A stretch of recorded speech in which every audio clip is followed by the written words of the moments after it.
Welcome to another episode of Eat, Smoke, Drink. Today is a side-by-side session. Let me just introduce you to what I'm doing today. Woo, the popo. So let me introduce you to what I'm doing today. We had a recent Campbelltown session where the whole lineup was Campbelltown. And you know Springbank has gotten stupid, okay? Springbank has gotten totally stupid, the pricing. And of course, what is next? So because Springbank has gotten so much attention, it's only logical that Glen Scotia starts to get that attention as well. Now, I have been told with good authority that Glen Scotia has recently been purchased by a Chinese company, majority-wise, Loch Lomond. I believe it's Loch Lomond.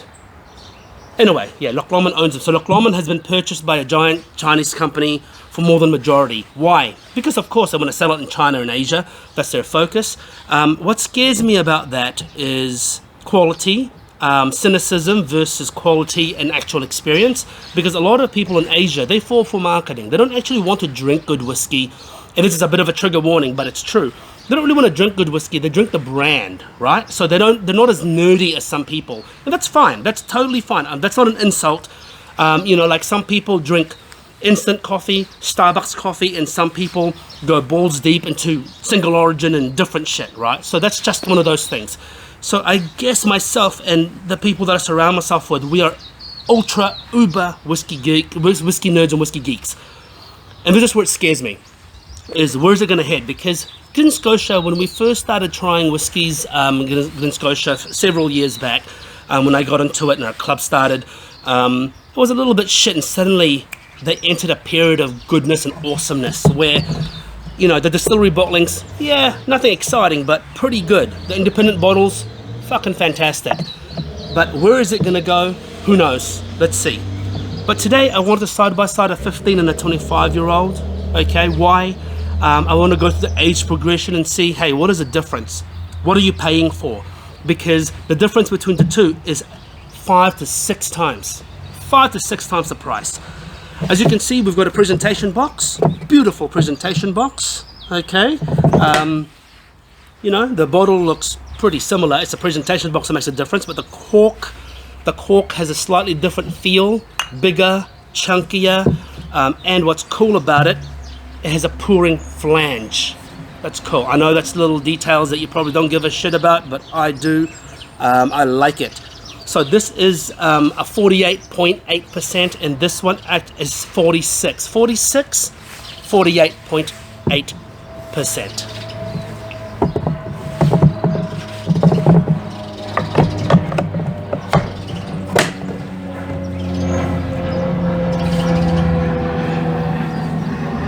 Let's get pouring.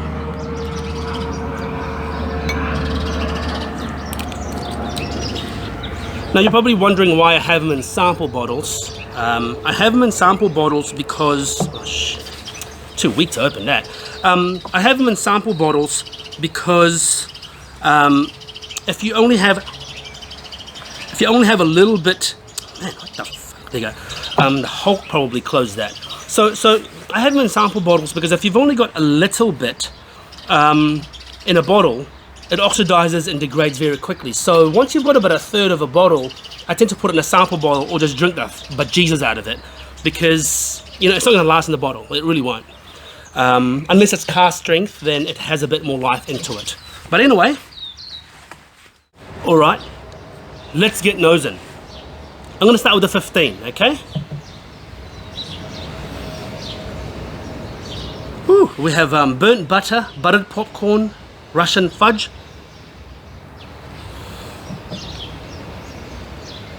Whew. A bit of a floral nature to it, some herbaceousness, a hint of licorice, white pepper, a drop of candied ginger, just a little bit of candied ginger. There's a powdery smell to it I can't put my finger on, but let's get back to it later. I do smell a little bit of a spirituous youth to it.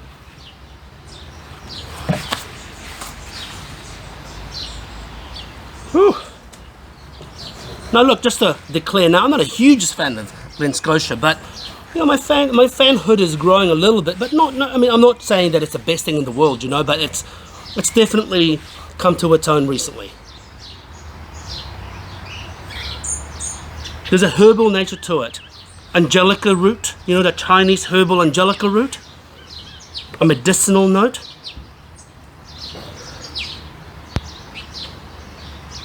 Yeah, there's definitely a medicinal herbal note to it. Licorice, fresh tarragon. Wow, powdery smell like kasuri methi. A hint of kasuri methi, which is what is kasuri methi? Fuck, it's an Indian leaf. Anyway, look it up. Kasuri methi. There's a creaminess to it, a butteriness to it, burnt butter. Wood varnish. Okay, no, definitely this. Interesting. Let's smell the 25. Woo! Alright. Wow, the 25 is very different. Very concentrated aroma.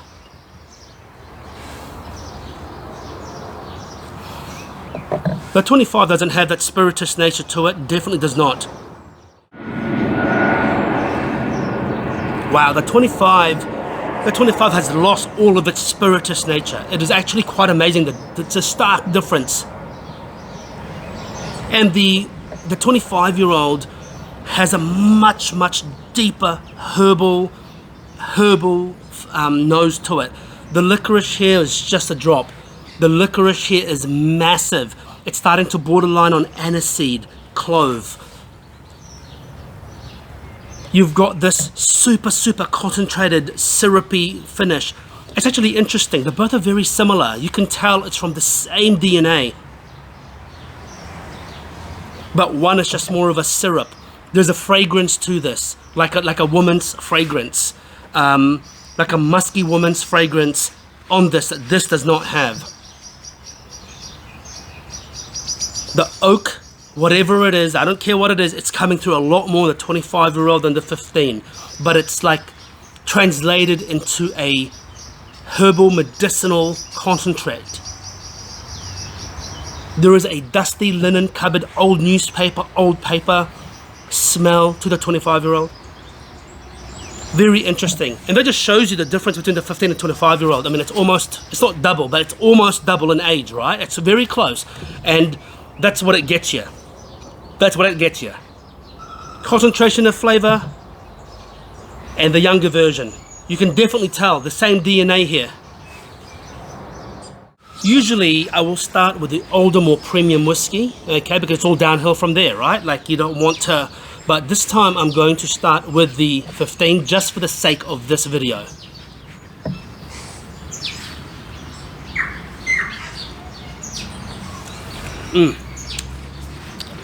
Orange marmalade,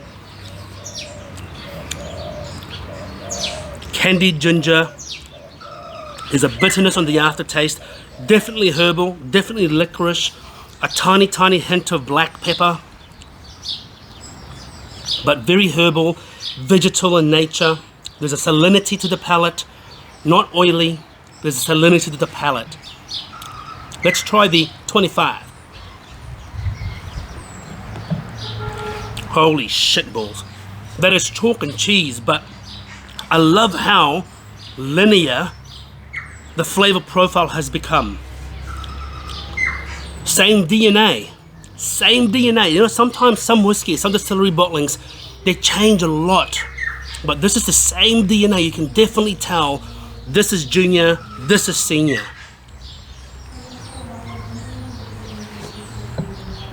Everything is just more concentrated, more sticky, more viscous. But this, the 25-year-old gets a little bit more flavor.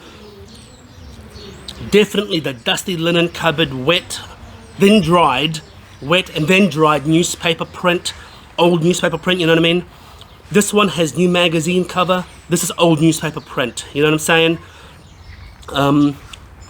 A leatheriness to it, freshly tanned leather and some old leather, both mixed together.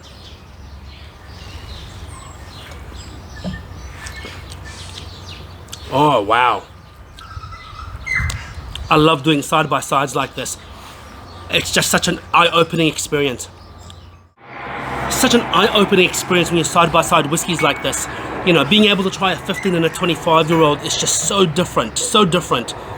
And I mean, judging what's better than the other, usually sometimes an 18 versus 25, it's hard to pick which one's better. I will put my hand up right now. I will say, of course, in this case, the 25-year-old is definitely better. It is more complex, more viscous, better finish, more interesting. There's a lot more going on in there and a lot of tertiary flavors. The 15 is robust. It's youthful. You can taste the youthfulness. It's still delicious, but you can definitely taste the youthfulness, and it's just a little rougher than the 25.